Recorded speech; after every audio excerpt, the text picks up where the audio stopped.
Hi friends, యేసుక్రీస్తు నామములో మీకు అందరికీ వందనాలు. ఈ దినం మనం చక్కటి ప్రభువుని గురించిన మాటలు మీతో నేను పంచుకోవాలని మీ ముందుకు వచ్చాను. దయచేసి అందరూ లాస్ట్ వరకు చూడండి.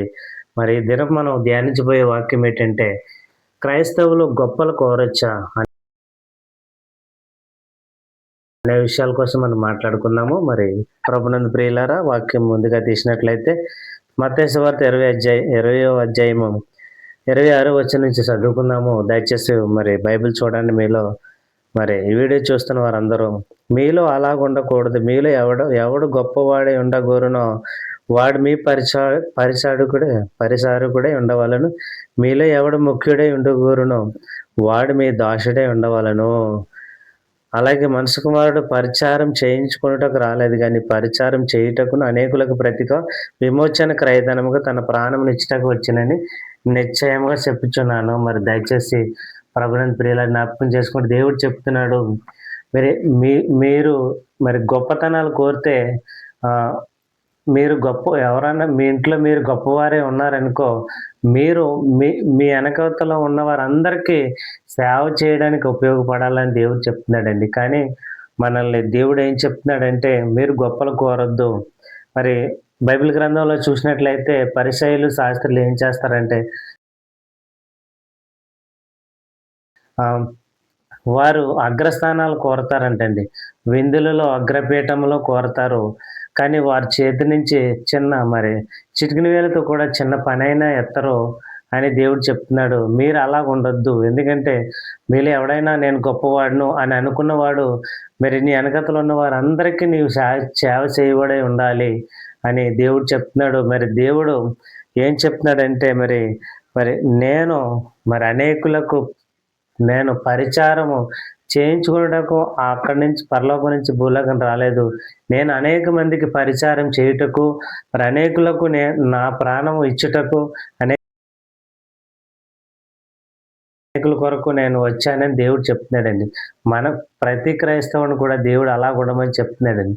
మీలో మీరు గొప్పలు కోరొద్దు, మీలో మీరు హెచ్చించుకోవద్దు. తాను తగ్గించుకున్నవాడు హెచ్చించబడను, హెచ్చించుకున్నవాడు తగ్గించబడిన దేవుడు చెప్తున్నాడు. స్నేహితులారా, జ్ఞాపకం చేసుకోండి. ఎంత మాత్రమును మీరు హెచ్చించుకోవద్దు. ఎందుకంటే మీరు మీరు ఎవరైనా సరే దేవుడిచ్చిన గొప్పతనాలు మీలో గొప్పలు కోరవచ్చు అని చెప్తున్నాడండి. ఆ గొప్పలు ఏంటంటే లోక సంబంధంగా ఉండడానికి కాదు, కానీ ప్రభువులో మీరు ఇచ్చిన గొప్పలు కోరండి. ఏ విధంగా అంటే ప్రభువుకి దగ్గరగా ఉండడంలోను, ప్రభు కొరకు సేవ చేయడంలోను, ప్రభువులో మీరు ఎదగడం కొరకు గొప్పగా ఎంచుకోండి. కానీ లోక సంబంధమైన విషయంలో మాత్రం మీరు గొప్పలు కోరొద్దు. మీరు పరిసయ్యుల శాస్త్రి వలె ఉండొద్దు. వారు చెప్తారే తప్ప చెయ్యరు ఏ పనైనా అని దేవుడు చెప్తున్నాడండి. కాబట్టి ప్రియులారా, జ్ఞాపకం చేసుకుని మనం చేయవలసింది ఏంటంటే దేవుడు గొప్పలు కోరొద్దు అంటున్నాడండి. ఎందుకంటే గొప్పల వల్ల మనకు వచ్చేది ఏమీ లేదు, నష్టమే కానీ లాభం కాదని దేవుడు చెప్తున్నాడు.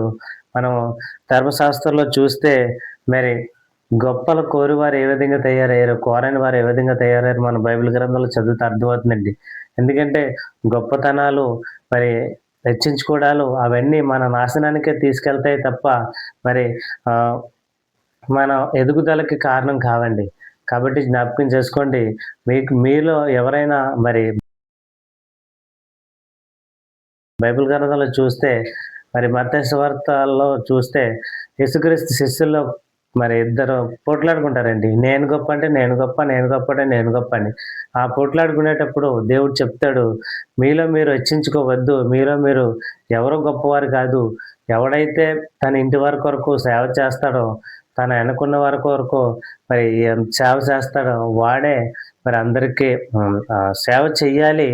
అందరికీ ముఖ్యుడే ఉంటాడు వాడైతే. లేకపోతే నేను గొప్ప అనుకున్నవాడు తగ్గించబడతాడని దేవుడు చెప్తున్నాడు. స్నేహితులారా, మనం అలా ఉండకూడదు. లోకంలో మనం చూస్తాము, ఏదైనా చిన్న సహాయం చేస్తే ఆ సహాయము వారికి మళ్ళీ పొగడాలి. అలాగే నేను ఏదైనా చిన్న పని చేసిన ఆ పని ద్వారా నాకు గొప్పతనం కావాలి, నేను పొగిడించుకోవాలి, అలాగే ప్రశంసలు కావాలి అని కోరుతారండి. మనం లోకంలో చూస్తే చాలామంది చిన్న సహాయం చేసిన పెద్ద గొప్పలు కోరుతారు. చిన్న మరి మేలు చేసిన మౌతుల్లో పొగిడించుకోవడాలు, అలాగే అనేక మంది ద్వారా మరి నేను రూ. 10 సాయం చేశానంటే రూ. 100 గొప్పతనం కోరుతారండి. కానీ దేవుడు చెప్తున్నాడు, మీరు అలా ఉండొద్దు. మీరు తగ్గించుకోవాలి. అనేకుల కొరకు మీరు సేవ చేయాలి. అనేకుల కొరకు మీరు ఆహ్, ఆహ్, సేవ చేస్తూ అనేకులకు క్రయధనంగా మీరుండాలి అని దేవుడు చెప్తున్నాడండి.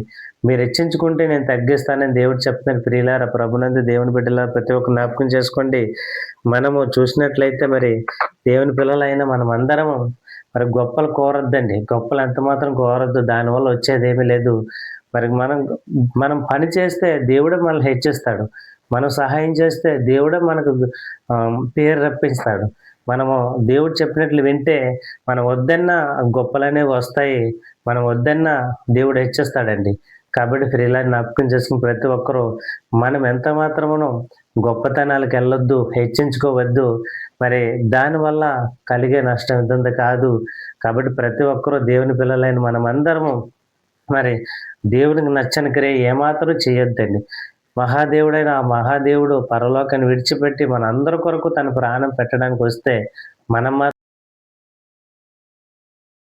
మాత్రం హెచ్చించుకుంటాము, గొప్పలు కోరుతాము, మరి ఇవన్నీ చేస్తామండి. కాబట్టి అటువంటి మనసు ఎవరిలోనూ ఉండకుండా మనం ప్రార్థన చేసుకుని స్నేహితులారా, ఎందుకంటే మనకు దేవుడు ఏవైతే చెప్పాడో ఆ విధంగా మనం అందరం బ్రతకాలి.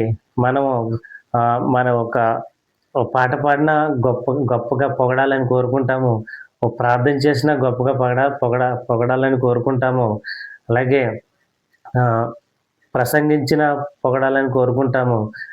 అలాగే ఆహ్, ఏం చేసినా సరే నన్ను గొప్పగా అనుకోవాలి. నన్ను చూసిన వారు గొప్పగా అనుకోవాలి. వీరనుకోవాలి, వాళ్ళనుకోవాలి, ఇలా గొప్పగా పొగుడుకోవాలనే మనస్తత్వం నీలో గాని, నాలో గాని ఉండకుండా మరి మన దేవుడిని అడుగుదాము. ప్రియులారా, ఈ వీడియో చూస్తున్న ప్రతి క్రైస్తవురాలా, మరి దయచేసి మీరెవరు గొప్పలు కోరొద్దు. తగిన సమయాన దేవుడే మనల్ని హెచ్చిస్తాడు. తగిన సమయాన దేవుడే మనకు కావలసినవి ఇస్తాడు. కాబట్టి మనము దేవుడు చెప్పిన పని చేద్దాము. దేవుడు చెప్పిన ఆజ్ఞలన్నీ పాటిద్దాము. మనము దేవుడికి నచ్చని క్రియ చెయ్యొద్దు. కాబట్టి ప్రతి ఒక్కరు జ్ఞాపకం చేసుకోండి. మరి మనలో ఎవరైనా గొప్పవారుగా ఉందామనుకుంటే మన వెనుకున్న వారికి మరి సేవ చేయవారమే ఉండాలి. మన కుటుంబాన్ని పోషించిన వారమే ఉండాలి. మరి అప్పుడే దేవుడు మనల్ని హెచ్చిస్తాడని దేవుడు చెప్తున్నాడు. అనేక మంది కోసం మనము మరి సేవ చేయవారమై ఉండాలి. అనేకుల కొరకు ప్రార్థన చేయాలి. అనేకుల కొరకు మరి మనము మేలు చేయవారమై ఉండాలని దేవుడు చెప్తున్నాడు. కాబట్టి మరి మనం ఎంత మాత్రం పరిసయ్యుల వలె ఉండకుండా దేవుడికి ఇష్టంగా మనం బ్రతికిదాము. మనకు అగ్రస్థానాలు వద్దు, అగ్రపీఠాలు వద్దు, మరి పొగడ్తలు వద్దు. అలాగే గత వీడియోలో ధ్యానించాము పొగడ్తల కొరకు. మా వీడియో ఎవరైనా చూడకపోతే చూడండి. అలాగే మనకు గొప్పలు వద్దండి.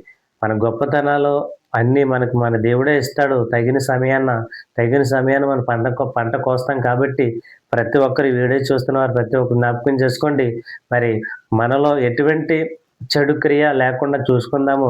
దేవుడు చెప్పినట్లు ఎడతెగక ప్రార్థన చేద్దాము. ధర్మశాస్త్రం దివారాత్రులు ధ్యానిద్దాము. దేవుని కృపలో మనమందరం వర్ధిల్లుదాము. మరి అటువంటి కృప వీడియో చూస్తున్న మీకును నాకును దేవుడు దయచేయను గాక. మరి మనం ముగించుకుందాము స్నేహితులారా. మరి వీడియో మీకు నచ్చినట్లయితే దయచేసి లైక్ చేయండి, షేర్ చేయండి, సబ్స్క్రైబ్ చేసుకోండి. వీడియో అనేక మందికి పంపండి, అనేక మందికి షేర్ చేయండి. మరి యూట్యూబ్ వారు మరి దయచేసి మీకు అందరికీ మరి నమస్కారం చేస్తున్నాను. దయచేసి వీడియో మరి అనేక వేల మందికి పంపించండి. మరి మీరందరూ నాకు సపోర్ట్ చేస్తే నేను మరి మరిన్ని వీడియోలతో మీ ముందుకు వస్తాను.